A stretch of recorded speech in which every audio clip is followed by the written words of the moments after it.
નમસ્કાર વહાલા વિદ્યાર્થી મિત્રો.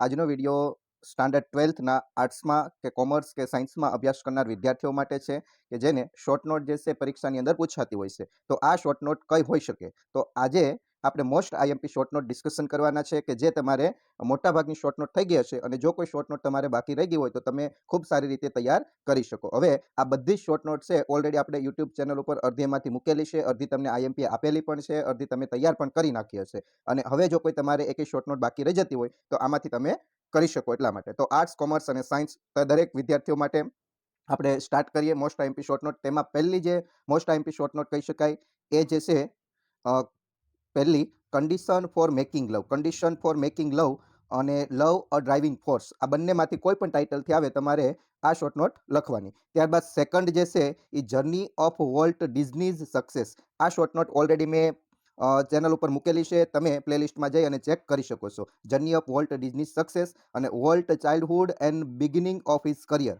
અથવા તો વોલ્ટ્સ મેકી માઉસ એન્ડ ડિઝનીલેન્ડ. આ ત્રણ શોર્ટ નોટ જે છે એ એક જ ઓલામાં તમે લખી શકો એટલા માટે એક જ શોર્ટ નોટ બનાવેલી છે અને કોઈ પણ ટાઇટલથી આવે જે journey of Walt Disney success, volt childhood and beginning of his career અને વોલ્ટ્સ મિકી માઉસ એન્ડ ડિઝનીલેન્ડ આમાંથી કોઈ પણ ટાઇટલથી આવે તો આ ચેનલ ઉપર ઓલરેડી શોર્ટ નોટ મૂકેલી છે. એમાં તમારે એક જ બાકી કરવાની છે અને 3 ટાઇટલમાંથી અથવા તો આ યુનિટની કોઈ પણ શોર્ટ નોટ આવે તમે એ લખી શકો.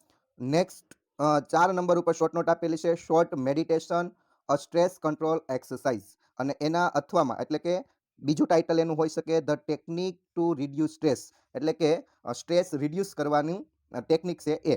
અને પાંચમું જે શોર્ટ નોટ છે most IMP the title adjustment એટલે કે નાનાઝ બોન્ડિંગ વિથ નાની. આમાંથી કોઈ પણ ટાઇટલથી આવે એ શોર્ટ નોટ પણ મેં ઓલરેડી મૂકેલી છે તો તમે ચેક કરી શકો છો. તો ટાઇટલ એડજસ્ટમેન્ટ જે યુનિટ છે એમાંથી આ શોર્ટ નોટ લેવામાં આવેલી છે અને એ પૂછાઈ શકે. અને સાતમી જે શોર્ટ નોટ આઈએમપી છે ડ્રાઈવર એન્ડ્સ અથવા તો ફાર્મર એન્ડ્સ. આ બંનેમાંથી કોઈ પણ એક હોઈ શકે. આઠમી જે છે એ પણ આઈએમપી છે મેજિક ઓફ મંકીઝ પો. આ ખૂબ જ જરૂરી છે અને યાદ રાખજો. અને છેલ્લી જે શોર્ટ નોટ નવમી છે સોજર્નર ટ્રુથ જે યુનિટ છે એની લાઈફ વિશેની આખી જે શોર્ટ નોટ છે લાઈફ સ્ટ્રગલ એની, તો એના વિશે તમારે શોર્ટ નોટ લખવાની હોય. તો આ મોસ્ટ આઈએમપી શોર્ટ નોટ હતી. તો મોટાભાગની શોર્ટ નોટ મેં તમને અગાઉ આપેલી પણ હતી, છતાં પણ કોઈ ડાઉટફુલ શોર્ટ નોટ હોય તો તમે જણાવી શકો છો. તો આઈ હોપ કે તમને આ ખૂબ જ સારી રીતે સમજાઈ ગયું હશે. તો ધોરણ 12માં અભ્યાસ કરનાર આર્ટ્સ, કોમર્સ અને સાયન્સના વિદ્યાર્થીઓને ઝડપથી શેર કરી દો એટલે તેને પણ આ શોર્ટ નોટ છે એ મળી રહે. તો મળીશું એક નવા જ વિડીયોમાં. Thank you so much.